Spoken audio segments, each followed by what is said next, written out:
and not be afraid of. But without further ado, man, I want you to tell the listeners about yourself, if you wouldn't mind. Oh no, no problem at all. Bert Rogers. I'm a licensed professional counselor. I've been in the field for almost 10 years now. Started out with undergrad at Mizzou and Columbia, and then did my graduate programming about at Stevens College. And Yeah, then from there, I worked in residential, hospitals, outpatient, inpatient. yeah, Um, yeah. that's kind of and now I have a private practice. I'm part of a group practice. I'm part of Midtown Psychological Services.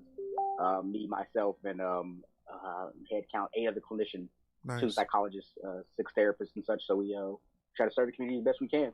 Absolutely, man. Listen, thank you for responding. I really appreciate that. Thanks a lot. Uh, I really want to talk about this. So, lend us your a little bit of your take on mental health, man, and where we are, and some of the different things that we can kind of talk about. Oh, for sure. Well, to boil down, like I'm a trauma therapist at my core. I specialize in trauma therapy. So a lot of the times we see from a mental health standpoint, so excluding psychosis where someone loses track of where they are in reality. Right. A lot of the stuff we deal with are over functioning or under functioning survival tactics. Mm, So we're talking about the ability of someone, if you think of someone who struggles with anxiety, say, right. um, in that situation, that person is, they feel a great deal of fear coming in from their brain as a whole, and then they try to learn ways to manage that throughout the Right. course of their life, depending on when that fear came on. Right. And particularly how a person deals with that, that can become a problem later on, or it can become an adaptive thing later on too, as well. If they learn how to do coping skills at a very young age. So someone like myself, who, if you see a kiddo very, very young, you can give them all the tools and techniques they need to kind of help navigate their anxieties, their depression, things along those lines. And Right. then from there, as they get older, they won't have these huge, huge kind of stacked on top of each other maladaptive coping mechanisms that could turn to something else. So Right. one teenager's anxiety becomes tomorrow's substance use problem if it's not unchecked. Right. So you said trauma. So trauma, I guess trauma can mean a whole gamut of different things. Some people have trauma as Mm-hmm. far as a certain type of abuse growing Mm-hmm. up. Certain people Mm-hmm. can have trauma as far as losing a loved one. That can be Mm-hmm. very traumatic toward people. Folks can have trauma as far as a lot of things that they see. Sure. In their Mm-hmm. community, Absolutely. I think all of those things can be traumatic to a lot of people. So that's just one aspect of some things Mm-hmm. that could really Mm-hmm. damage somebody. And how do we see that? I mean, how do we is there certain traits that we can look at and see? Well, wait a minute, this person's acting kind of standoffish or by themselves, or or lashing out, or what are some of the things that we can look at? I mean, the things you really want to keep an eye on. I mean, there's the classic signs of say PTSD when you talk about someone who is, having flashbacks or Mm, nightmares. They have a lot of trouble regulating themselves from an emotional standpoint. right. Struggles with going to sleep, staying asleep. Those are the kind of things I would look for. Sure. But also a lot of the traumas that we experience, particularly in our community, Yeah. are so normalized that we don't see the signs of trauma too as well. Yeah. So you're going to see a marked change in someone's behavior too as Mm, well. So if Lil Jamal on Tuesday was, doing well in school and things are going well, and all of a sudden by Friday, he's really, really struggling. right. He's really maybe between Tuesday and Friday he witnessed something in his neighborhood that was awful, horrific. Sure. At that point, then is he withdrawn away from his family and friends, not talking to people as much? And he lashing out in Yeah. school when he really was the kind of kid who's lashing out. I mean, or in terms of change in terms of how he copes too as well, because trauma at its core, it's one that overruns your ability to cope. Yeah. It's an event that overruns your ability to cope with it. And a lot of the events that people seeing or we're seeing over and over and over again are chronic kind of Mm, traumas as a whole. yeah. Things that aren't regular, like Right. seeing growing up on I grew up on the east side of Kansas City, so growing up Sure. and seeing and hearing, seeing people getting shot Right. or hearing gunshots at night, Yeah. sirens on a regular basis, Yeah. all those kind of dangerous situations. Yeah. Those are traumatic. Those Sure. those are not situations our nervous systems are equipped to actually deal with on a Absolutely. regular basis. Yeah. So we being the resilient people we are, we find effective communal ways to Yeah. cope with that. Yeah. But communal trauma, like trauma that afflicts all of us, so we talk about police brutality and things Hmm. along those lines, can overrun the community's ability to hold on to that trauma too as well and to Yeah. heal. Yeah. Then we can I can spend a whole time talking about intergenerational trauma, about how it's Yeah. passed on from generation to generation, and the things the So coping does that skills that yeah. does that really affect anybody? And I know you got a few more minutes with us, but so Yeah, sure. intergenerational, going from generation to generation, do Mhm. we take on that? It's a there's a short answer and a long. Actually, I do actually have a little extra time too as Sure. well, because my 4:30 has not confirmed yet, Okay. so I have a little bit more time with you guys right now. Okay.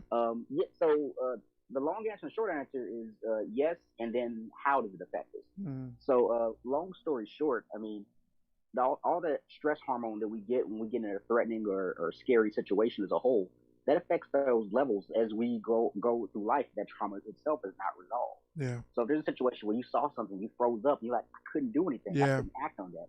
But then you find different ways to cope with it as you get Mm. older, or different ways to cope with it as you move through life. Then your kids will inherit some of that stress hormone that you didn't deal with, Yeah. and Because that it's affects because that it's affects their baseline. it's more than just I think it's more than just us being the initial shock of seeing it, but Hmm. it's taking the shock, and for that shock value we get shocked, but it does something to our body. It jolts our body Oh, and it gets down inside us, right? absolutely, Yeah. absolutely, Yeah. absolutely.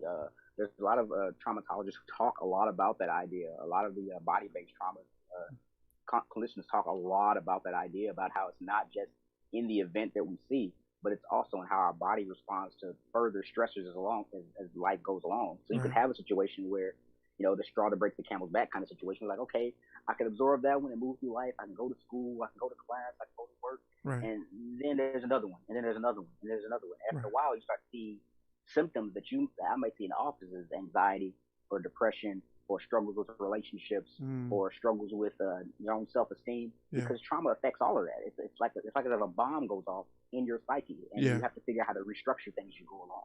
Yeah, so it's like the ripple effect when you throw a rock in the Hmm. water, it hits that spot, but the ripples go out beyond where that impact was.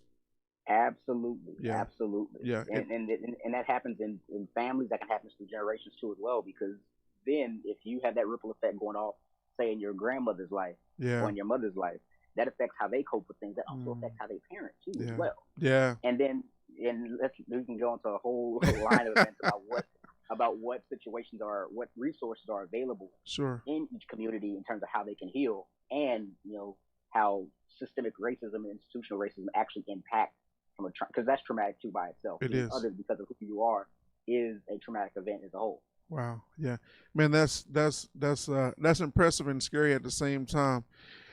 But it's something I think that really needs to be unpacked, and the reason why I had, like I said, I had this show is because I've been just looking at different stories, and I've been we've been quarantining for months and months on end, and I had a Mm-hmm. conversation with someone the other day. They were talking, we were talking about why you see these people kind of going crazy with yelling at people for not having a mask and coughing on. You Mm-hmm. see people coughing in people's faces and people doing this, and Mm-hmm. folks just acting crazy. And I was like, well, because for one, we weren't meant to be alone. True. When you're locked up in jail and things like that, and what's one of the things when you get in trouble, and they put you away, they put you in solitary confinement. Well, Mm-hmm. solitary confinement is you by yourself all day long, Exactly. and that's supposed Exactly. and that's supposed to break the person, because you're not supposed to, even when you look in the Bible scriptures, God Mm-hmm. said it's not good for man to be alone. Be alone. So by us having to quarantine ourselves and not have social distances and face mask and not be around everybody, Mm-hmm.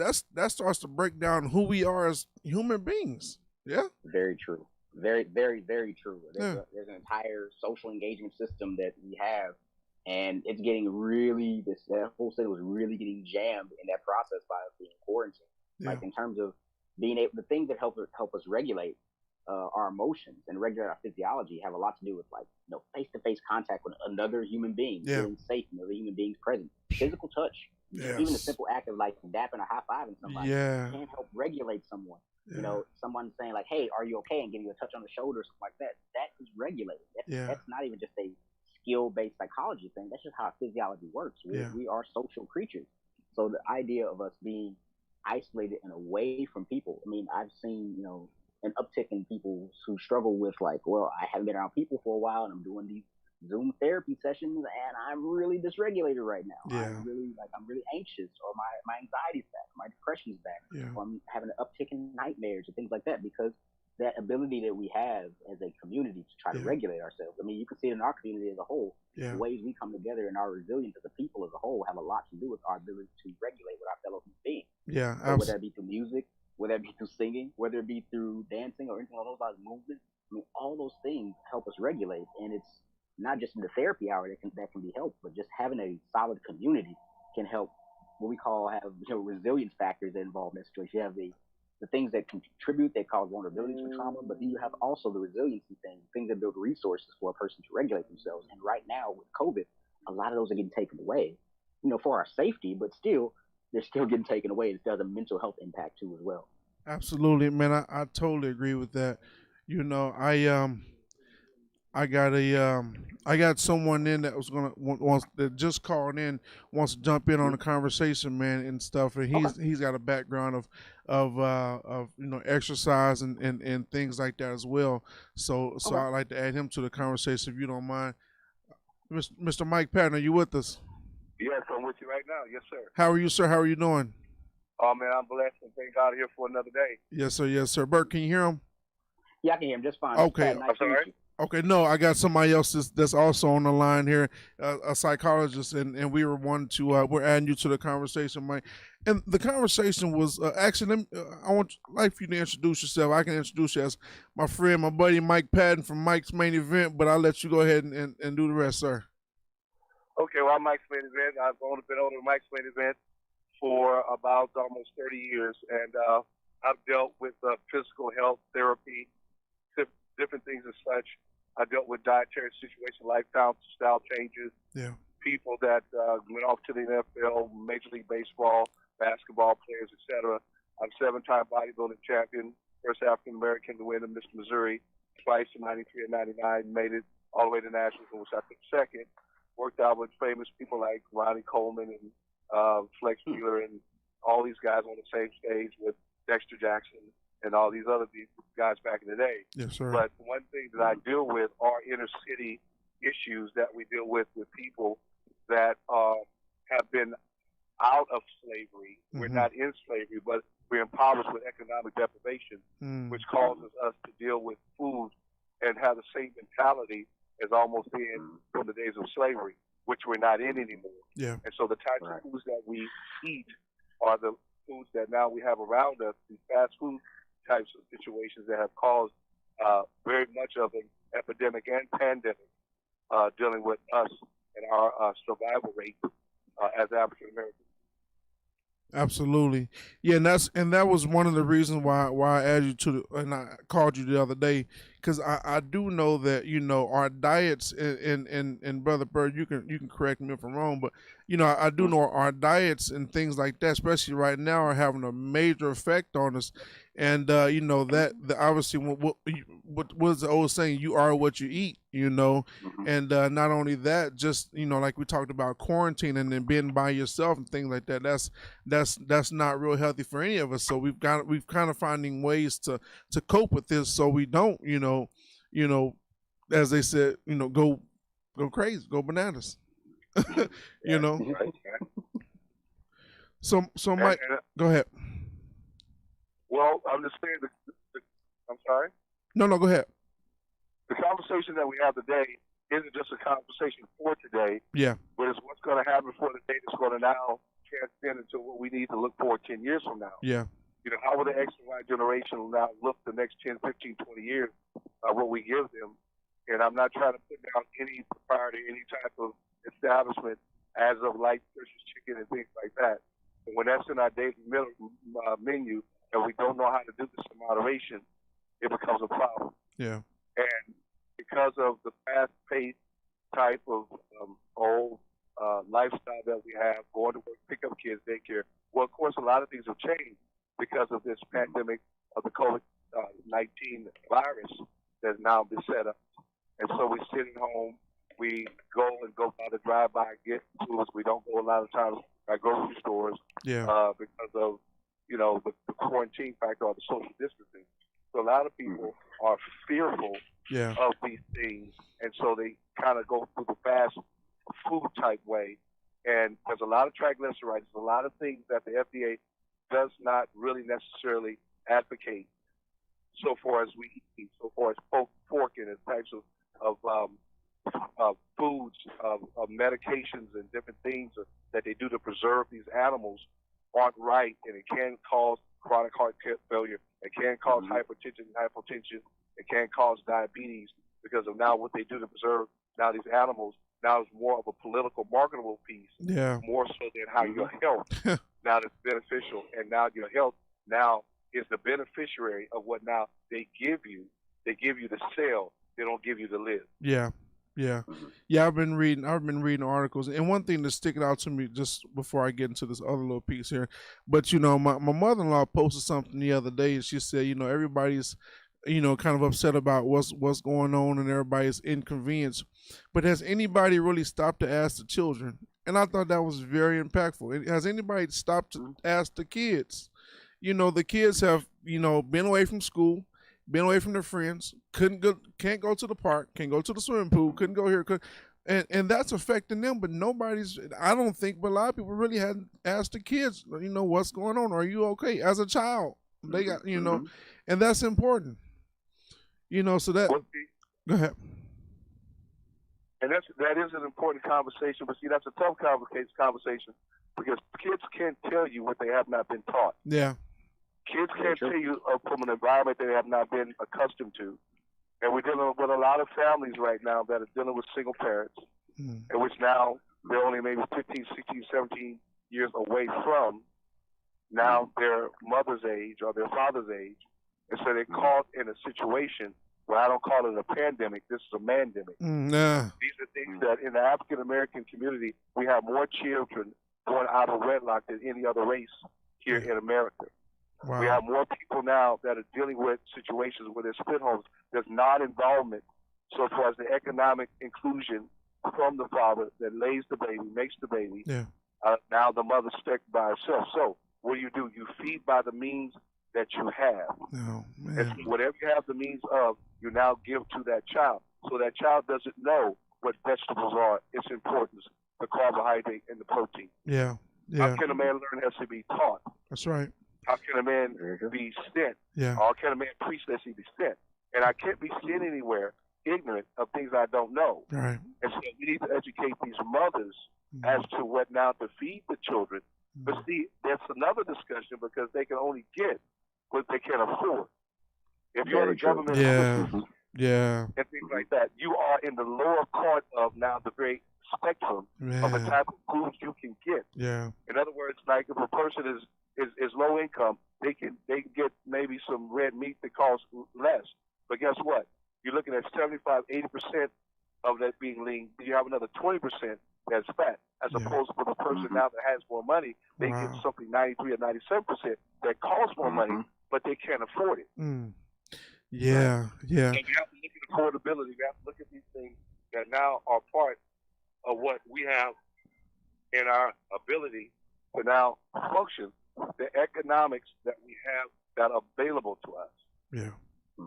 Yeah, so Mr. Burton, let me ask you a question. So right now we're seeing what's going on with our children, and we're seeing the effects of self quarantine and COVID and social distancing and masks and things like that.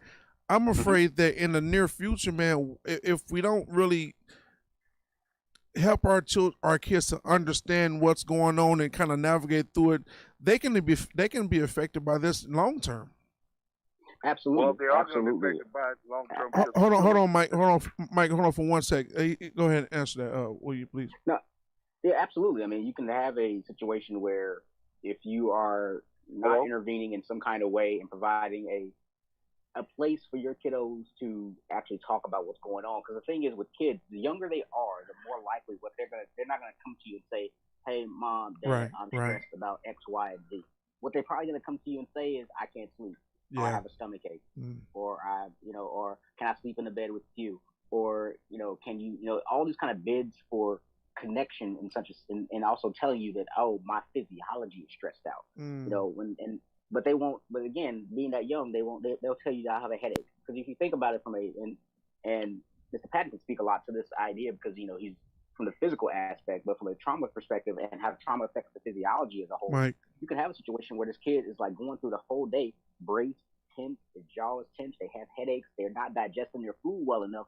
Not only they're not getting the input in terms of what they're getting, the quality of the food they're getting, but they're also not digesting it because their physiology is so stressed out. They're like, so it really affects how they engage. It can affect a bunch of different scenarios. So just even the idea of having, being able to try to explain as best you possibly can what's going on. So with my kiddos, I have a 6-year-old, a 2-year-old, and they went on spring break and never went back to school. Wow, They went from we're gonna go on spring break, and then they just never went back because that's when shelter in place went in effect, like maybe a couple of days after that. Mike, are you back with us? So, yes, I'm right here. Okay, cool.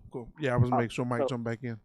That's okay. So in that situation, like it took us a minute to kind of explain like what was going on. Right. We got more information about well, what is the coronavirus? What is that? What does that actually mean? Absolutely. Why do I have to wear a mask? Well, this is why you have to wear a mask. And why can I see my friends? Well, we want to make sure no one gets sick.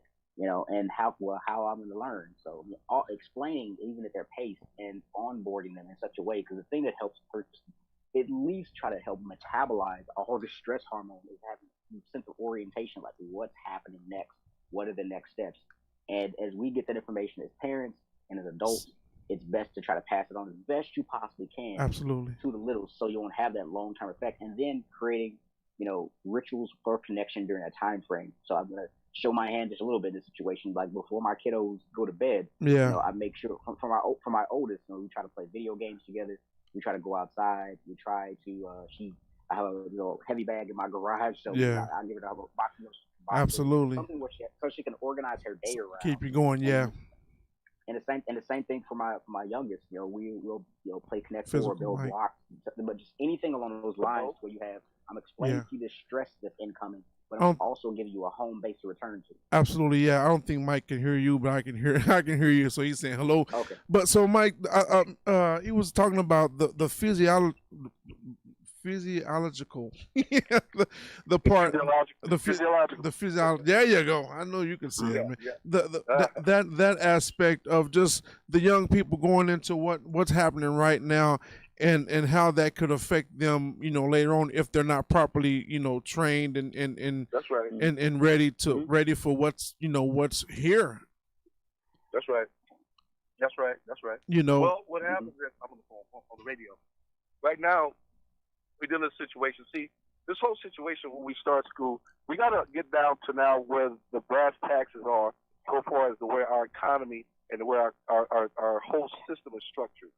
If kids stay away from school, a lot of kids are going to be deprived from school lunch programs. Now, what he's saying physiologically, the growth rate, the hormone situation, dealing with kids' ability from the endocrine system, from the heart, from the kidney, from the liver, all these things being deficient because of the amount of triglycerides and the amount of sugar being put in them because they're eating like a lot of fast foods now can impair the very growth of the things that they need in order for them now to facilitate adolescent function. And so now you can have people not maturing or maturating into the physiological condition or the genetics that they were now supposed to be in so far as the lack of food is concerned, which they are in other countries. I don't think that's going to happen here because now when you talk about that situation, then we talk about the biological construct dealing with people over in Haiti, people over in Syria, people over in Africa who have not even 1/3 of what we have. Yeah. We think we have something poor over here. I want to make this known to everybody that the poorest person over here normally we see sometimes and oftentimes are overweight. The poorest people you see over there are almost skin and bones. You tell me what that problem is. Yeah. Why is that? Yeah. Wow. And so one of our situations is the fact that, again, we got people that are in conditions in our area, and our civil liberties are different here than they are in other types other countries. Yeah. We have the ability now to put in a lot of food and gain a lot of weight, but we don't exercise. Why? Because we don't have places now that we can afford to go to, nor are we arranged in the right environment to be taught why it's so necessary. So when you take these kids away from the school, you're not only taking away school lunch programs, the recess, or you're taking away points from now of the recreational pieces or the physical education that they do in their gym classes. So a lot of things is about to transpire based upon now the ability of what we had 20 years ago, 10 years ago, last year, 2 years ago, won't be the same now. Absolutely. So, Mike, we're going to go to a break in here and we're going to restart the show. How can people reach out to you if they need to reach out to you, Mike? You can reach out with me at Mike's Main. My name is Mike Patton. I'm at 816-916-3503. That's 816-916-3503. Wonderful, Mike. Listen, I appreciate you, man. Thank you, brother. All right, brother. Take care. All right, appreciate you. And Mr. Burton Rogers, absolutely. How can people reach out to you, brother? They need to contact you. The best way to get a hold of me is via email. It's burtrogerscounseling@gmail.com. That's BURT Rogers ROGERS counseling@gmail.com. Easiest way to get a hold of me. Absolutely wonderful. Hey, man, listen, thank you for your time, man, and I'll reach back out to you again, brother. Yes, Thank sir. you guys. Y'all take care. Right, God bless. You do the same, man. Take care. All right, y'all listen to Street Therapy KC on KUAW Radio, Knowledge, Understanding, and Wisdom. We'll be right back after these messages.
All right.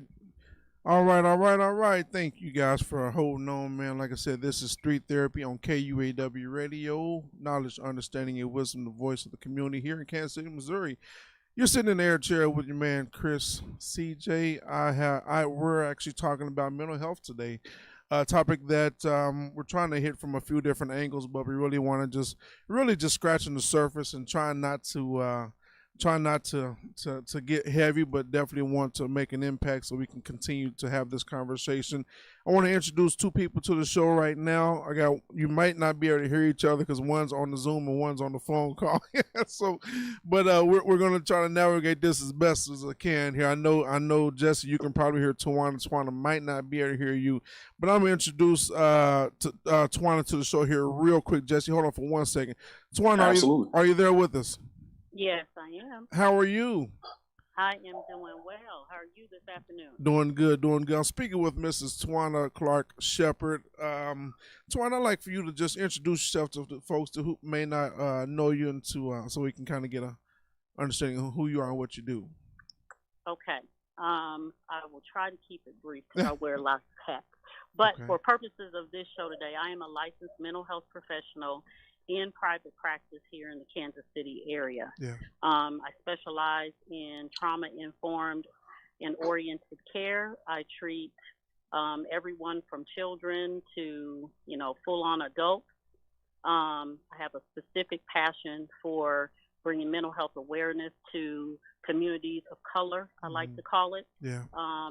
I have been doing media-oriented awareness for a couple of years, had a couple of radio show spots dating back to, I think, 2018, maybe when I started my show, Talk About It with Tawana, where I try to take a lot of the stigma out for underserved communities so that they will be more encouraged to access mental health care that is so desperately needed. Okay.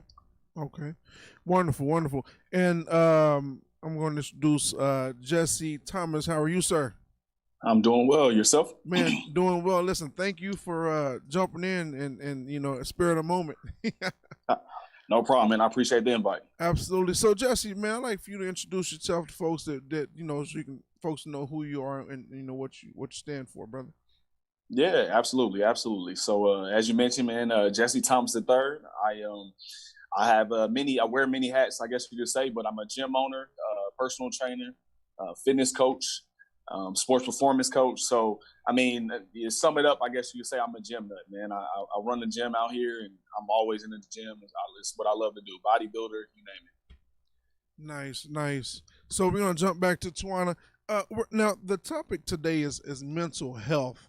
In our last two callers, we talked a little bit about the trauma that could be brought on from early on childhood trauma into the present, but also Mr. Mike Patton talked about how our meal and our diets and things, especially right now with people are kind of not having a lot of money and resources and trying to really kind of get what they can get.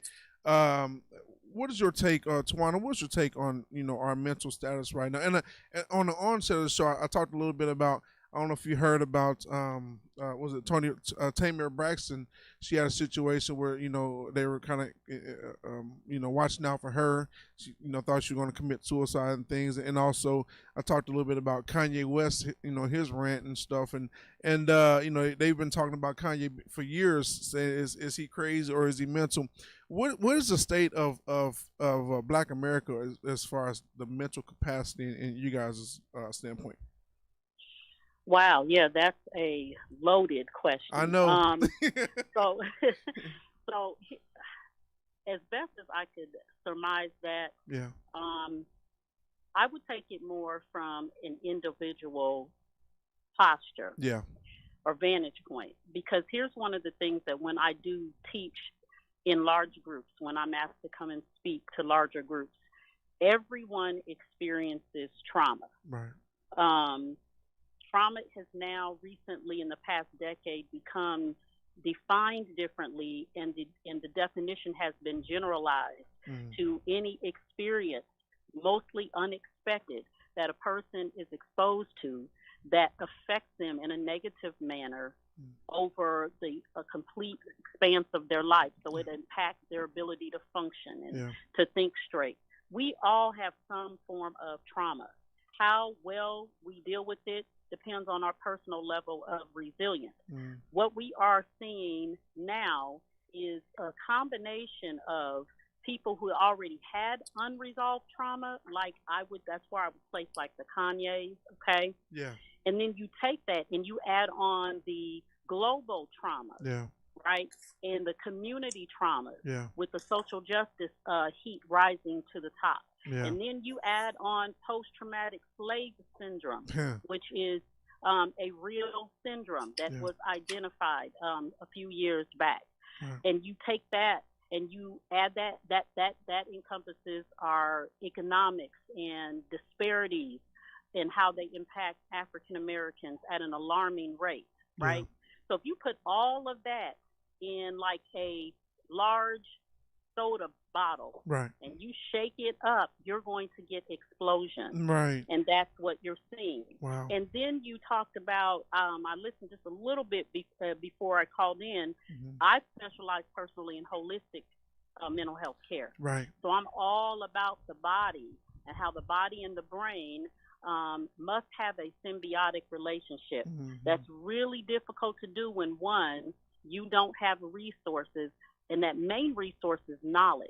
The African American community usually does not, well, should I say, by far and in large, the African American community lacks that knowledge. Mm-hmm. We have been kept out of the knowledge of the importance of eating healthy. Yeah. That goes back historically to systemic racism, and so how we had to eat what we could get. Here's the thing.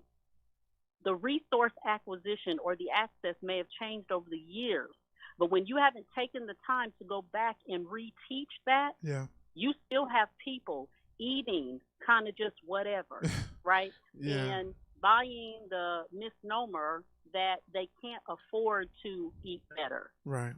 Right. Okay, and so one of the things that I try to work with clients on, because I've done it as a single mother of 3 children. My children are all grown now, but I raised them pretty much by myself and discovered about 14 years ago the impact that food was having on my son. Developed migraines out of nowhere. Wow. Went from being an honor student to struggling mightily. And so long story short, I discovered the correlation between food as medicine and not as pleasure. So it's stuff like that. I mean, that's like I said, it's a loaded question, but all of those things have an impact. And see, that's why I introduced Jesse to the conversation, because he is a personal trainer and he is in the physical arena as far as the body health and things like that. And stopped by the shop one day and we talked a little bit about it and everything. My practices aren't the greatest, but but I'm learning. All right, I'm learning. You gotta give yourself grace, but be intentional. Yeah. We've got one body. I teach people got one body, and if you can just commit 1 week at a time to change one thing. Yes, indeed. Yeah, right, yes. You'll see a huge difference Absolutely. in how you think. Jesse, let me ask you a question, Jesse. As far as the nutrients, man, obviously we know that we don't even get half of our food or half of our nutrients, our vitamins, our supplements from what we're eating out here. Man, what is your take on just getting what the body needs, man? The body came from the dirt. The body is a machine. Yeah, absolutely. No, you're absolutely right. I mean, you just simply can't eat enough food to get all the nutrients and vitamins, minerals that you need. So, I mean, it was kind of mentioned before, it is tough. It is expensive to be healthy and to get everything you need. But I definitely recommend, finding a good, total body, vitamin or supplement that you can help with that. Right. They have, supplements. I mean, you can, Walmart, right, has very affordable supplements when it comes to your your vegetable and fruit intake, right? Because again, you just simply can't eat enough vegetables and fruit. So having a supplement that can help provide you with what you're lacking, that's why it's called supplement, right? It'll go a long way. But just going down to the basics, right? Getting enough sleep and rest, water intake, and again, looking at what you put into your body.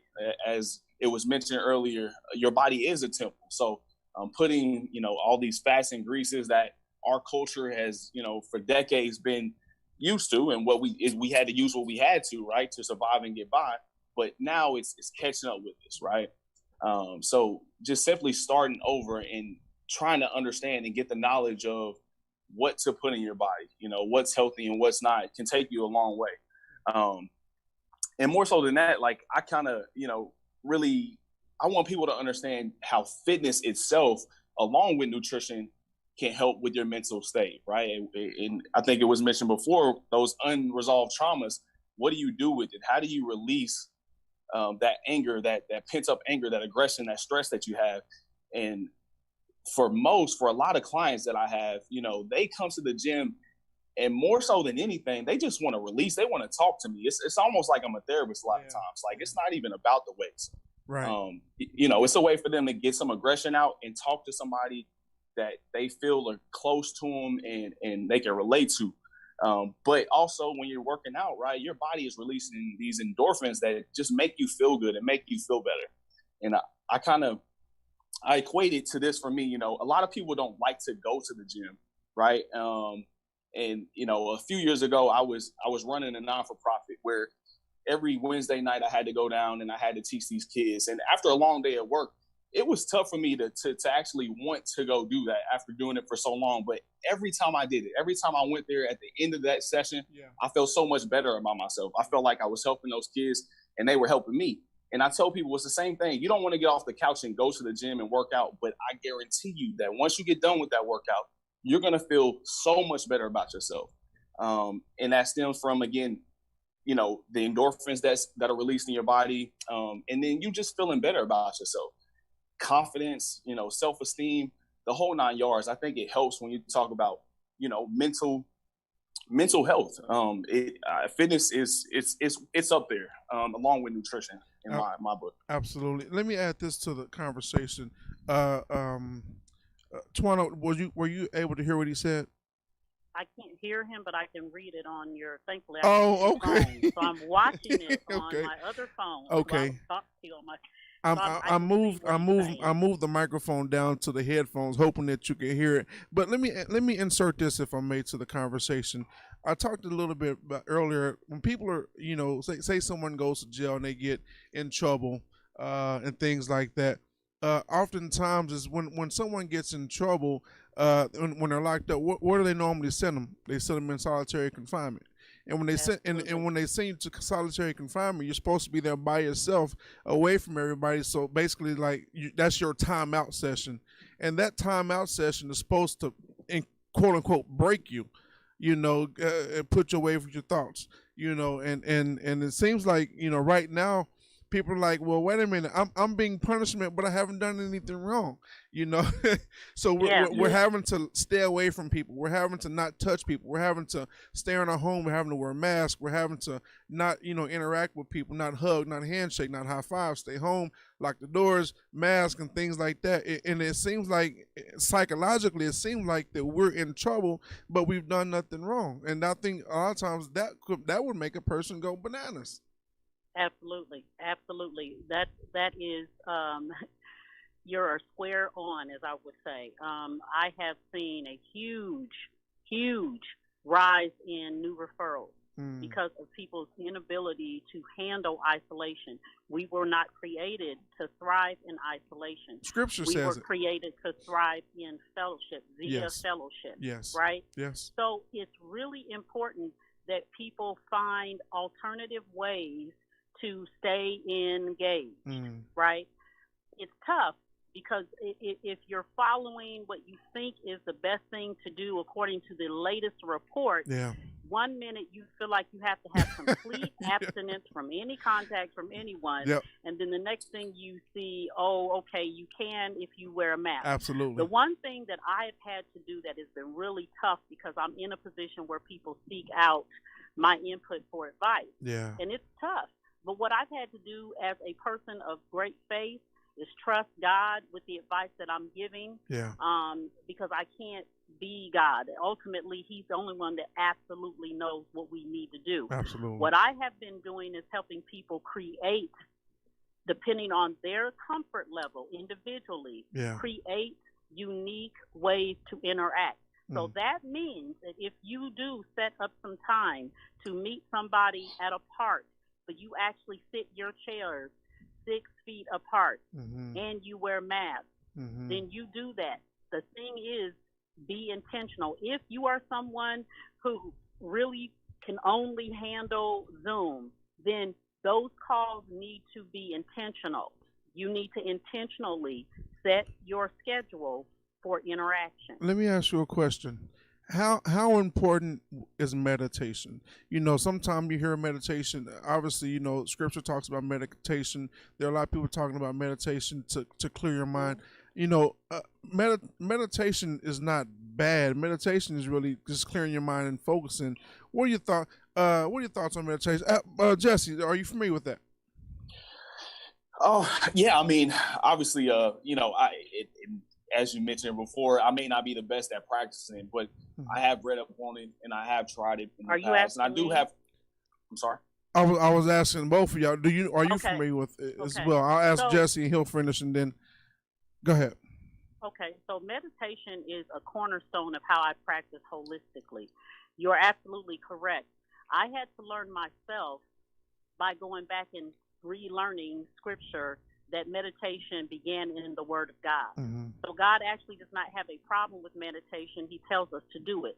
The difference, I think, between some people of different religions is that we're taught to meditate to empty out all of the negativity and the toxicity, and this is how I teach meditation. You empty out toxicity and you invite in loving, kind, gracious thoughts about yourself and the world around you. One of the things that I do with meditation is also grounding. That has nothing to do with any religion. It's just helping a person who is in a state of panic. Huge panic or mild panic. Just stop everything. Practice intentional breathing and locate the fact that right there in that moment, they are safe, right? So I'm huge on meditation. It's just that I do it very intentionally. I don't teach people to empty out totally because I believe my faith teaches me that when you empty out totally, the enemy is busy, he's ready, and he's available to insert some things. He'll fill it with 7 more, huh? Yes, he sure will. Let me ask y'all this question real quick.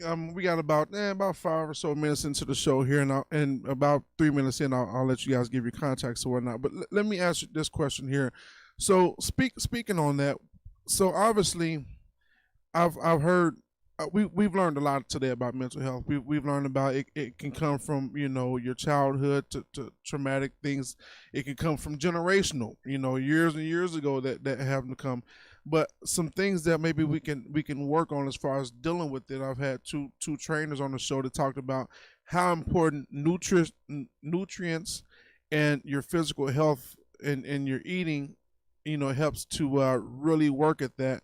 But also a few psychologists on the show here today that talked about, you know, gathering your thoughts and meditation and also really, you know, really learning to kind of get with people in a safe manner, but definitely not really isolating your folks, because we are communal people. We do need other people, and that is just the way we're made. You know, that's part of life. So I'll let you guys give your information here. Jesse, I'll start off with you, brother. How can people reach out to you if they need to contact you? Yeah, absolutely. So you can reach me at jesse@activestrengthco.com. You can find me on Facebook at Jesse Jewel Thomas or Instagram at Jesse Jewel Thomas as well. So yeah, I'm out there, man. I'd love it. Wonderful. Jesse, any parting words for the folks today, man? Again, if you're not a gym person, if you haven't really given it a shot, I would just say, you know, please do, right? Because not only is your physical health, can it affect your physical health, but Yeah. your mental health, as we've been talking about all day. I mean, No, it's a great stress reliever. Not only that, man, you can't run out there and protest and stuff, man, if you can't run half a block. That's true. You can't You keep like, up with that march, baby. Like, man, let me get on the golf cart, man. Put me on your back, carry me down the street, man. Put me on your back. Jesse, man, thank you for your time. I appreciate you, brother. Thank you so much, man. I appreciate the opportunity. Thank you. Absolutely, brother. We'll be in contact again, man. For sure. Yes, sir. Yes, sir.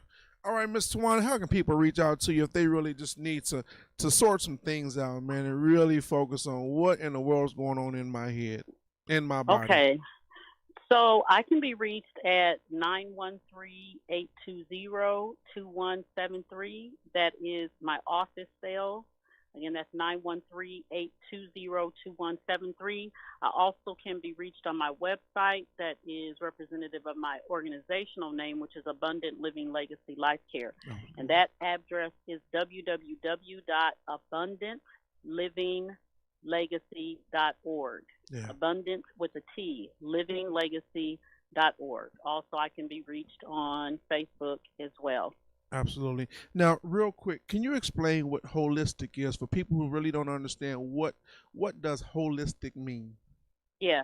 Holistic is basically a simplistic definition is considering mind, body, spirit as an integral part of your healing. Yeah. Understanding that you cannot be healed of your problematic thinking and behaviors when you do not address all three. Wow. So basically what you're saying is you got to fix the inside to fix the outside. Absolutely. You got to do and it is more than possible. That's the other thing. Yeah. I really want people to, if I said anything to people when I'm leaving this show today, is that having a good balance between your mind, your body, and your spirit has very little to do with expense, actually. That's another misnomer and myth I want to dispel because I've done it and lived it. Yeah. I haven't always been a private practitioner with private practitioner income. Yeah. So wonderful. Yeah. Thank you. So all right, so we'll wrap this show up. I want to thank Mr. Burt Rogers that called in earlier from Midtown Psychological Services, Mr. Mike Patton that was on earlier from Mike's Main Event, also Jesse Thomas from, what was your I'm sorry, say the name of your organization again. Active Strength Company in Lee Summit, Missouri. Active Strength Company over in Lee Summit, Missouri, and Mrs. Tawana Clark Shepard from Abundant Living Legacy, right? Yeah. All right, listen, thank y'all for tuning in, and I'll reach back out to you again so we can continue to go a little deeper into this conversation and have it often. Awesome. Well, thank you, brother. Appreciate the opportunity. Thank y'all. Thank y'all. All right, listen, you've tuned in to Street Therapy KC with your man Chris CJ sitting in the air chair of KUAW Radio, Knowledge, Understanding, and Wisdom, the voice of the community here in Kansas City, sitting high atop the air chair in the W.E.B. Du Bois Learning Center, sitting here with the wonderful Mr. George Walker on the other side of me, on the ones and twos, sitting there nodding his head saying, hurry up, Chris. All right, listen, hey, thank y'all for tuning in, man. Once again, hey, check on somebody else, man. When you're out there in the field and things like that, man, check on somebody, check on their mental status. You know, give them a call and say, hey, man, what's going on? How you doing? How you feeling? Everything okay? And even when they say no, even when they say, yeah, everything's okay, ask them, man, are you really doing all right? You know, so just check on somebody, man. Somebody called Kanye, man. No, I'm playing. But listen here. Back in the air chair, man, on next week, the Lord says the same. God bless you all. Have a great week. Take care of yourself.